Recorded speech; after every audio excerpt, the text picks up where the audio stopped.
Hello, everyone, and welcome to Classic Cinema Live, presented by the Boston Sci-Fi Fest, where nerds and film buffs talk about the best and worst in science fiction, because we have opinions, of course. And we know you do too, so please be sure to participate in the chat during the show. This month, we're going to be talking about everyone's secret wish, superhero powers, the good, the weird, and the ones we most want. My name is Michelle Barbera, and I'll be your host tonight. I'm very excited to have writer-producers Paul Salamoff and John Semper here from LA join us tonight. We asked them each, which would be the superpower that you most want to have? Paul told us his secret wish was the power of flight. So let's check out some clips right now and get you in the mood.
Trust me, true believer.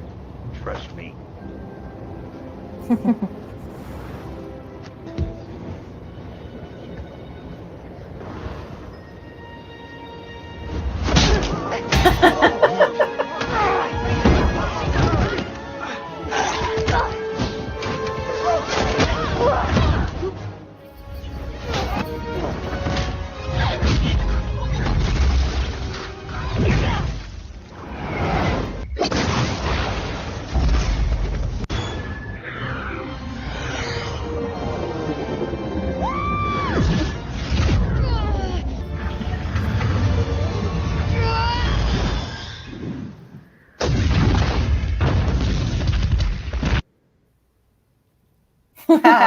Nice. I really hope that old lady in the Captain Marvel clip did her own stunts. And also, just for the record, I think that the best superpower would probably be just being Gal Gadot. I think we can all agree with that. Oh yeah. So, Paul, you let's introduce both of you real quick. First up, we have Paul Salamoff, who chose the power of flight. And then we have John Semper, who we will surprise you with his choice soon. But if you could each just quickly give yourselves a little introduction. Both very accomplished people, so I'm sure the audience would be really interested. Great. So I've been working in the film industry for the last 31 years as a writer, producer, director. I also comic book writer, author, and I originally got started as a makeup effects artist. And for you Boston people, I'm originally from Natick, Massachusetts. Even All right. Out in LA right now. Awesome. And John? Well, Paul and I have similar bios. I've been in LA probably in the business for about 40 years. And I've been working as a producer and a writer, primarily in animation. Probably I'm best known for this guy behind me, Spider-Man, the animated series. Very cool. But I've also done live action movies and things of that sort. And I've also done comic book writing. I worked for DC, and I wrote Cyborg for DC for quite a while. So yeah, and I'm also from New England. I'm originally from Brookline. Very nice. Yeah. Brookline. I'm originally from Worcester, so yeah, go Massholes. What's it like, John? What is it like to be so intimately acquainted with Spider-Man? What does that feel like to just be so immersed in Spider-Man? Well, it's kind of a double-edged sword because for, let's say, circa 1993, 94, 95, I was basically in control of the character, which was an awesome responsibility. It was a harrowing responsibility because there was a lot kind of riding on it in that particular era, and it was a lot of fun. But you kind of after it's over, you do burn out a little bit. And now it's hard for me to watch anyone else's interpretation of Spider-Man. Oh yeah, I bet. I'm so used to my own. But it was really heaven, and I was good friends with Stan Lee, which is how I got the job. Oh wow, that's so awesome! I would love to have met him. Amazing. I was in my element when I did. Yeah. So obviously, Spider-Man never flies, as far as I know, unless there's some obscure issue where he does. But we're here to talk about the flight thing with Paul here. So tell us why do you want the power of flight? Like what's so awesome about it? Well, I mean, here's the funny thing. I put a lot of thought, sort of into this because there's so many obviously things to choose from, but I've always considered myself, I'm not really I'm not a sports guy, right? I'm a lover, not a fighter, right? So I was trying to think of all the, different powers you could have. And I'm like, that kind of be wasted on me because I'm not really into like the sort of offensive capabilities. And, and I don't really like to drive that much. So the idea of being able to fly is really great. But it's funny, I've been playing this game on Oculus that's a mini golf game, and they give you the ability to fly now. It was like an update about like 2 weeks ago. And it's literally like, it's almost like Harry Potter, like you hold the wand up in the air, or like Mary Poppins, and you just take up in the air and start flying. And it's like, wow, this is so amazing. I'm so glad I chose it. What a better way to go around a golf course. That's awesome. Yeah, and so it's really, I just think what an amazing way to get from one place to another. You got a good view up there, and I don't know that. And it's funny because I do have a fear of heights, but the idea of flying doesn't bother me. I think that would be really, it seems to be amazing to me. It seems to be amazing power. They say the dreams of flight. If you dream about flight, that's sort of a harbinger of success. Great success. Oh, there you go. See, there you go. I love the flying dream. And I always, when I'm in the dream, I'm like, oh, right, of course I know how to do this. Yes, it's easy. You just do this. And then I wake up and I'm like, oh, no, that doesn't work at all. But in the dream, it's like, it's so crystal clear how you can just do it. And it's such a great feeling, isn't it? I don't know if you guys have the flying dream, but I have it. And it's one of my best dreams. What's really interesting is that movies really only recently, I'd say only within the last 15 or 20 years, have got the technology that allows flight to seem realistic. And so it's really kind of exciting that we've now gotten to the point where we can depict the ability to fly, the superpower, and have it really, be credible. It's pretty amazing. Yeah. Oh, it was Superman, in 76 Superman, you will believe a man can fly, right? Yeah. Yeah, it is. It's funny. And it's funny too, when I'm like flying in not to go back to the mini golf game, but when I'm flying, it's the landing that is always the the issue, because you're coming down too fast. You're coming down too fast. There's another VR game. Have you played this one? It's called like Elevator something or other. No. You can take an elevator up to the top of a building and then step out and yes, actually I did. I tried that like about a year ago. Actually, I tried that the first time I used the Oculus. Yes, but you know what? That really threw off my vertigo. Because you go out. Yeah, you can go on like a little ledge and stay over, and you're just supposed to jump. And it's like I couldn't convince myself to jump. Oh wow, yeah, because that's virtual reality, so you really feel like you're on the edge. Oh my god, yeah. But I mean, that's why it's a lot easier when you're taking off from a fixed position. You feel like you have a little bit more control, other than like, okay, if I just step off this, I'm going to fall.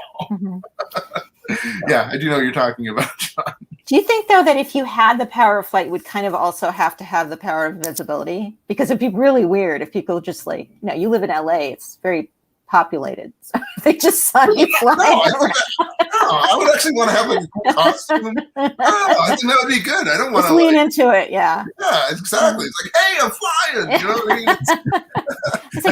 What else can you do? I'm gonna put this suit on behind me. Just go out there and freak some people out. Yeah, that would be pretty great. Yeah. I always felt like I got to be invisible, or it's like, what's this No, middle-aged why would you lady want to be doing? invisible? That would take the fun out of it. You want people on the ground going, "Hey, mommy, look at Yeah. Mommy, look at that's my mommy. Do you think that flying does it take it out of them, do you think, the superheroes? Because it seems like flying of everything never seems to bother them. It's just like, You mean it feels so effortless? yeah, it's just so effortless. Like some of the other stuff, it looks like they're trying, like when they push the plane, but with the flying, it never seems like it's any effort. You know, if you go back to the early Max Fleischer cartoons, the Superman cartoons, they made flying seem very realistic because, first of all, they hadn't really fully determined yet whether Superman could fly or whether he could simply leap and then hover. So there really was that physical push-off that he had to do when he took off. And then whenever he got up there, you really kind of got the feeling that there were elements. You know, there was wind and there was balance and things of that sort. There's a wonderful movie. I did the English language translation script for it. It's a Miyazaki movie called Kiki's Delivery Service. Oh yeah, of course. Yeah. And that's a great film for flight because Kiki has to learn how to use her broom. And you see her dealing with balance and with wind. And at the very end, when she has to save Tombo, you know, it's like she's trying to get her flight chops back and the wind is blowing her. And Hey, spoilers. Sorry about that. I highly recommend that film for making you feel like you're genuinely in the air and you know, flying around. Oh, yeah, that is a great movie.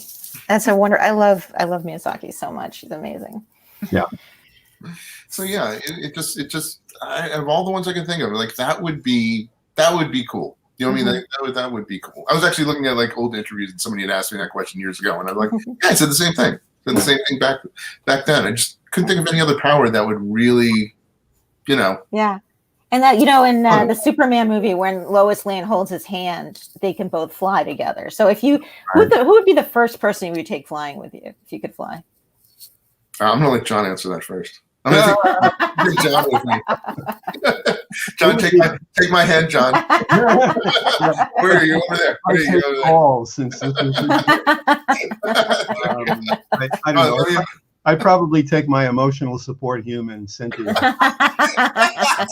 And she would hate me for it. She would hate me. Like, why are you doing this to me? Cover her eyes for the entire. I've never done this before. Like, come with me. Oh, there they are.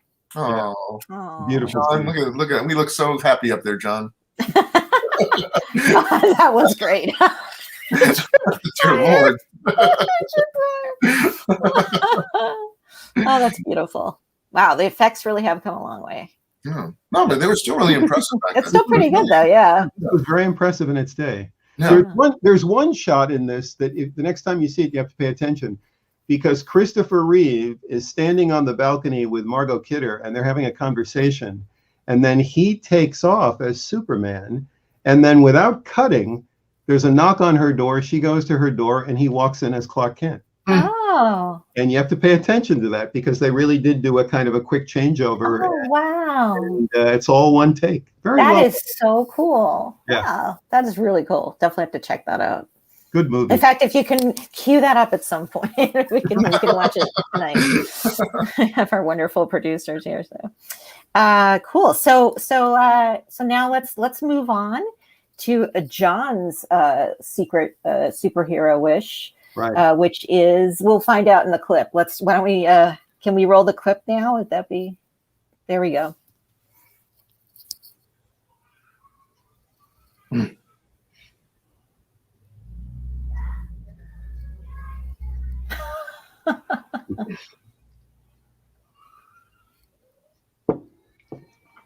I was just mentioning this show to someone the other day. That's cool. Oh, look at that. It's, is that Mazinga? Is that who that is? The Shogun Warrior action? Oh, I remember it, yeah. Oh, the first season of Heroes was so filled with promise. It really was. I loved it. It really, really was. Yeah. Unfortunately, did not stick to the landing, as it were. Not to use a flying metaphor, but is the first season really the only good season, or do you recommend? Okay, yeah. It is the only good season. Oh, that's a shame. John, if you could go back in time, would you fix Heroes? Would you use your superhero powers? I'd be so busy fixing so many shows. Heroes would be on the list, but it might not be right at the top. Yeah. I fixed the end of Game of Thrones probably first. God, I was just watching a video on that yesterday, a new one. Ugh, so oof. Yeah, it was troubling. So there we go. Time travel. Time travel. Yeah. So tell us more. Tell us more about why you picked time travel, what you think is cool about it in terms of, film and literature, and what you would do. What are all the things you would do if you could do it? In real life, if you stop and think about it, if we had the ability to not even go back in time, but to look back in time, it would eliminate all crime, because nobody could lie. And think of how important that would be, especially at this moment in time, when we're living in a period where people can't seem to discern between truth and lies. So, you'd be able to literally look back in time, see what the truth is, and then prosecute based on that. And honestly, really, if you think about it, it would just eliminate all crime. It's kind of like the reverse of that Tom Cruise movie where they could look ahead. Minority Report. Crime unit. And see when the crime was going to be committed. This would be different, but kind of the same. You'd be able to look back and see. You'd be able to see OJ pulling up in front of Nicole Brown Simpson's house. and not doing anything, not killing her or anything. That's right. For legal purposes, we have to say, and then pulling away and going home and having a cup of water. Just dropping a glove, There you go. But it's interesting because here we are now with a lot of body cam footage and, even video from different perspectives, and there's still questioning it, right? They're still questioning, is that the truth? So you have to wonder. But I definitely go up and see who shot Kennedy for sure. Absolutely. I mean, the possibilities are endless. And then I love, you were talking about looking at all the footage. There are people now who are taking old film, cleaning it up. Oh, yeah. Using AI to get it up to 60 frames per second so that it literally looks like it was shot yesterday. And you almost feel like you could walk right into that environment. And I think that's an amazing thing. We've never in the history of ever had this ability to, restore old footage and make it look like that. It's incredible. Or think of how much visual record there's going to be of our era. It's unprecedented. There's going to be so much, video and photo and assuming all this digital material survives. So it's really kind of fascinating. I think the ability to reflect on where we've been, and I went to the one of the big museums here, and I was looking at some cups that were made thousands of years ago by Egyptian, cutlery makers. And it was fascinating to think that they really had the same kind of, in a lot of ways, the same design sensibility that we do, that they were entertained by the same kinds of decorative styles that we are. It's just, it really, for a moment, you get chills, realizing that things have survived over thousands of years. And I find that really kind of fascinating. I'm also a bit of, if I had an alternate occupation, it would be a film, archivist and restorer and someone who hunts down old movies. There's a fellow by the name of Serge Bromberg who just did a seminar for the Silent Film Festival a couple of days ago. And he runs around, he works with a team of people, and they run around finding old films and restoring them. And it is the most fascinating work, because you really are taking little bits and pieces of time. To think that once upon a time that film ran raw through the camera and photographed something that existed, and was captured on that strip of celluloid, and now we get to relive it. It's amazing to me that you can go back in time and find all the missing episodes of Doctor Who. That would be an irony, wouldn't it? They were taped over, right? I assume all the last episodes they were on videotape. Yeah, or but something. there's some still missing. Floating around up. Paul, we were talking earlier about being Sherlock Holmes fans. Yeah. And a movie that I never thought I'd see in my lifetime is William Gillette's Sherlock Holmes. Remember, you'd read a book and it would always say, and William Gillette, probably this is a guy who popularized Elementary, My Dear Watson, which never appeared in the literature. Yep. He popularized the curved pipe, the meerschaum pipe, never appeared in literature. Yeah. He was the guy that, certainly in America, really made Sherlock Holmes as famous as he was.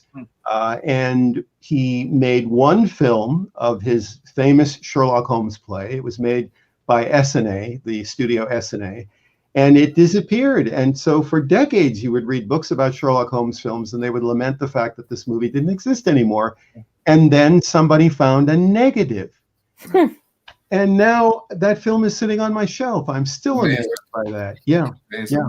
Well, actually, I love how we're showing clips of Christopher Reeves and Superman, but here, what's a famous time traveler Christopher Reeves movie is Somewhere in Time. Somewhere in Time. Yeah. Where he goes back in time. It's that damn penny that he pulls out of his pocket. That kills you, doesn't it? Isn't it just awful? Oh, there you go. Two Christopher Reeves, things like merging together there. Yeah, there you go. That's right. All of our things are coming together. Maybe that's where he's going at the end of Superman. Maybe he's going back to. That's right. He spins. Which he goes farther. He doesn't save whatever Margot Kidder. He keeps on going back to back to Jane Seymour. Right. That was the original ending of Superman. Didn't you know that? yeah. My favorite recent time travel movie was The Time Traveler's Wife. Oh yeah. Seen that, but it's got the way that it handles its narrative. I thought it did a really wonderful job. And then when I was a kid, the movie that really affected me the most was George Pal's Time Machine. Mm-hmm. Yeah, of course. With Rod Taylor and Yvette Mimieux. I think just as a film, that probably had a huge effect on me in terms of my imagination and appreciating fantasy films. Gave me nightmares for weeks. Yeah, amazing film. Yeah, I love the recent Tom Cruise movie, Edge of Tomorrow, Live, Die, Repeat. Yeah, I think that's so well done. Whatever it's called this week. Right. Yeah. They're supposedly making a sequel to it. They're supposed to make a sequel. Yeah. Oh, cool. I'll watch that. That movie really holds together, and it's so much fun. And of course, it's like, the action version of Groundhog Day, which there's also conceit. There's they're using that conceit a lot. With Happy Death Day.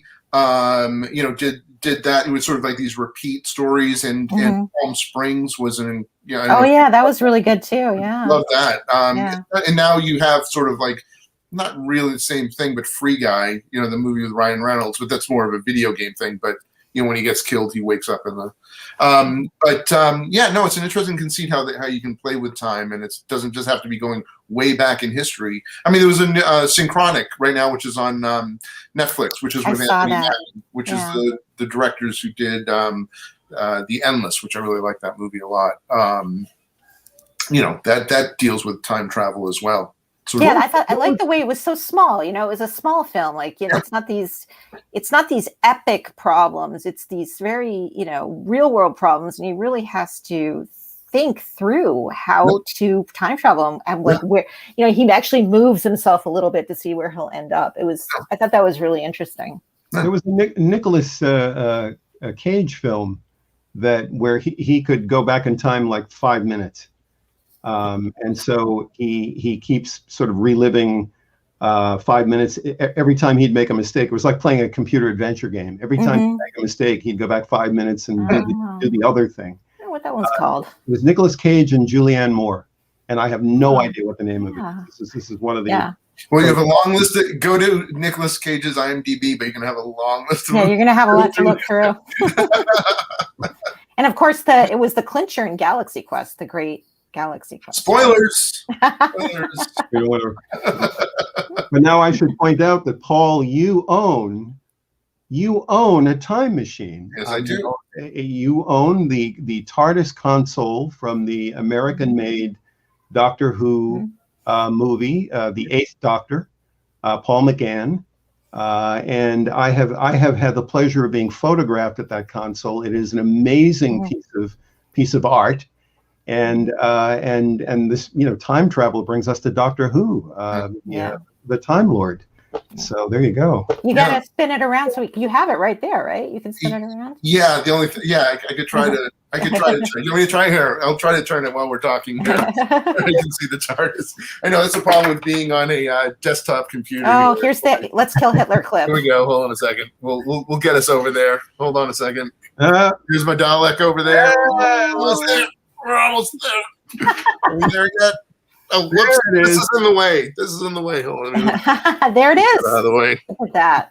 It's like an old friend. I have so enjoyed seeing it, and you deserve a tremendous amount of praise for having restored it.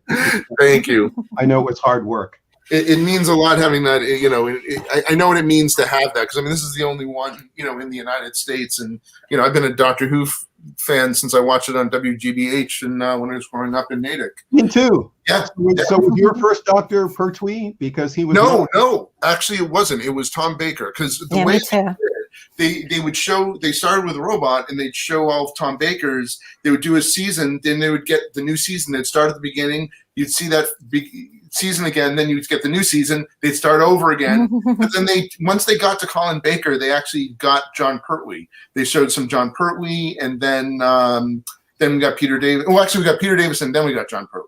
See, I'm a little older than you, so I remember when they first started running Doctor Who, and it was John Pertwee. Wow! So he was my first Doctor. Yeah. But my first interaction with the Doctor was Forrest Ackerman's Famous Monsters of Filmland, and they had still from a Doctor Who episode, and it was some bad guy who looked like a giant moth. And I never forgot that still. I thought to myself, if I ever have an opportunity to follow up on this series, whatever this Doctor Who thing is, I'm definitely going to see that. So yeah, that's funny. Actually, what's really funny, you're right, because they did show John Pertwee, because I saw a thing from the Silurians when I was really young, and I never knew it was from Doctor Who. And it wasn't until they started showing the Pertwee ones again it scared the crap out of me. Yes, it's like when they were the scene when they were in the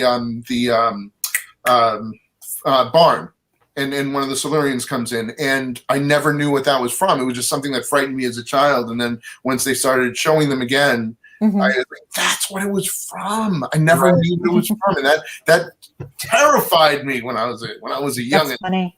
Yeah, I love those things that just stick with you from when you're a kid. The horror stuff. It's you'll never forget it. I always surround myself with it. Yeah. Well, for me, it was. That's why you don't need your superpower.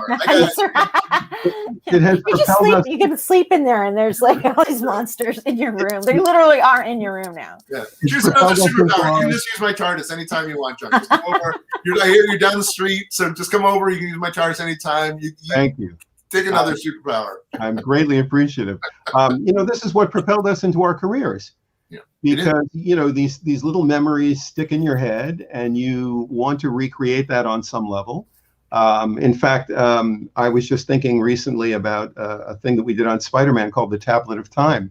And the interesting thing about the Tablet of Time was that it eventually led to me doing a thing where Spider-Man saved all of reality. And by saving all of reality, he came together with all of the different versions of himself and all the different realities. And gee, doesn't that sound an awful lot? Yeah. Okay. The Spider-Verse. Yeah. So yeah, exactly. Yeah. There are some who would believe, and they're all me and my household. But there were some who would believe that I actually created the Spider-Verse. Well, people get very upset when I say that, but I'm going to continue saying it. But that all stems from all of these earlier influences, absolutely. The flying, the time travel, George Bell. That's where it all comes from. That's how we made a living. Yeah, and it's remember all the time that your parents were like, "Why are you in the house on a Saturday watching?" Yep. Yeah. But WGBH or Channel 56. I'll give my parents credit; they were very supportive of my. And my brother was like, he was like a. Varsity football player, and I'm like a film geek. But I think ever since I saw Star Wars in its original run when I was 5 years old, my eyes just bugged out of my head, and science fiction was the thing for me. So yeah, so I mean, there's like in my movie Encounter, I definitely plenty of Doctor Who references in there. So I mean, because you're right, you can't escape it. These are the things that sort of define us and make us who we are as creatives. Yeah. Yeah, for me it was Invasion of the Body Snatchers, which is which one? I should not have the 1978. I mean, I love the 50s ones too, but the 1971 one is amazing. And I had a lot of unsupervised time as a small child in front of the television. I should not have seen it. Yeah. And I checked my closet and under my bed for 2 years for Pod People, but it was worth it. It was worth it to just gain this love of sci-fi and horror. Which is actually when, if in terms of the last clips, like that, I thought about what would I want, and I figured that I could kind of roll everything into one by being a shapeshifter, because then you can become an eagle and fly or whatever. So you can kind of like have every superpower, and then you can also get to see what it's like to be different things. So that was mine. That's like asking for more wishes. but it's legit. It's a shapeshifter. You wanted to be a Wonder Twin. Yeah, that's what I did. Powers activate. Yeah. I don't want to be the bucket. Yeah, I'm a bucket. Where's that clip? That'll learn you. Where's their movie? Right? Can you imagine? Yeah, I know. Just try to make that a big movie. I'd like to see them try. Oh yeah, of course, Mystique.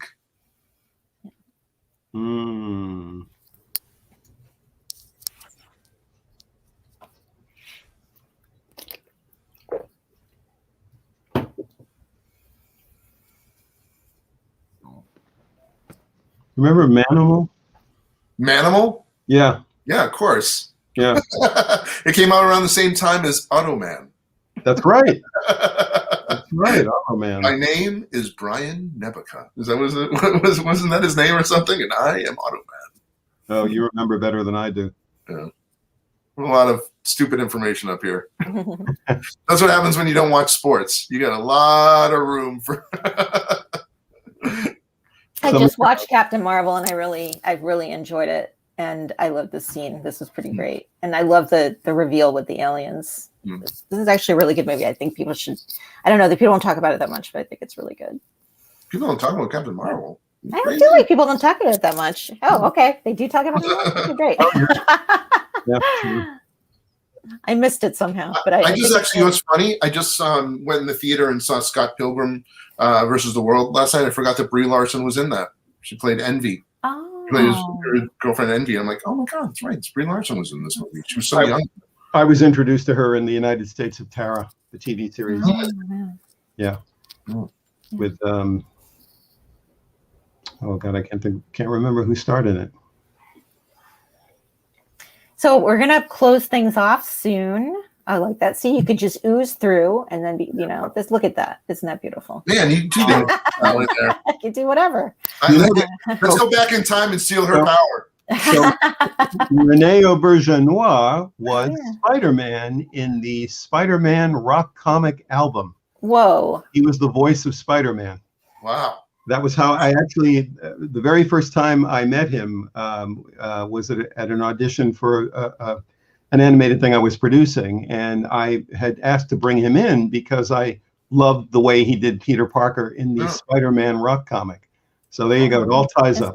That is all tie up. Yeah. Wow. Yeah. So I guess in closing, I'd love to ask you a couple more questions, or if there's anything that you want to go into a little bit more before we end things. You guys obviously have an awesome report, and you do need to hang out more out there because I know that you're neighbors. Yeah, we will. We definitely will. Yeah. So what would you say what is a superpower that hasn't been explored yet, but you think should be a superpower? That's hard because almost everything has been done or is being done. What's an obscure one that you've always liked, but you didn't think that, like, is there an obscure superhero that you like that doesn't get enough play, you think? Oh man, that's another hard one. I'm trying to think. It was, I always liked, I don't know why I was a big fan of it, but Long Shot. Remember Long Shot? It was like when Marvel was trying, it was like in the like later 80s when they were trying all these new comics. Like there was the, Star Brand was one of them, and the Nam was one of them. There was like this, Marvel was trying these new comics, and one of them was Longshot, but they were sort of away from the Marvel universe, but then they eventually brought him in. I thought it was really cool because it was like this biomechanical weird crap going on, and it was just an odd character that I seemed to like. Longshot. He was kind of interesting. I know they brought him in. His power was luckiness. Is that right? I don't remember what Longshot. I don't remember what his power was. Something to do with. Since our director says it's power of luckiness. Yeah, I haven't that. Yeah. So that was actually the Black Cat power originally. Was, if you remember the Black Cat character in Spider-Man, her power was giving people bad luck. Oh. Which I thought was not a really good power. So in my series, I made her. I gave her superpowers, and I made her someone who had taken the Captain America's super soldier serum. Oh. So I changed it around a bit. But if I were to pick an obscure character, do you remember Magnus the Robot Fighter? He was in Dell Comics and then Gold Key Comics, and he just used to go around. He lived in the future, and there were lots and lots of robots, and he thought that was a bad thing. So he used to battle the robots, whenever they got out of line. And I'd love to see Magnus. That idea. Yeah.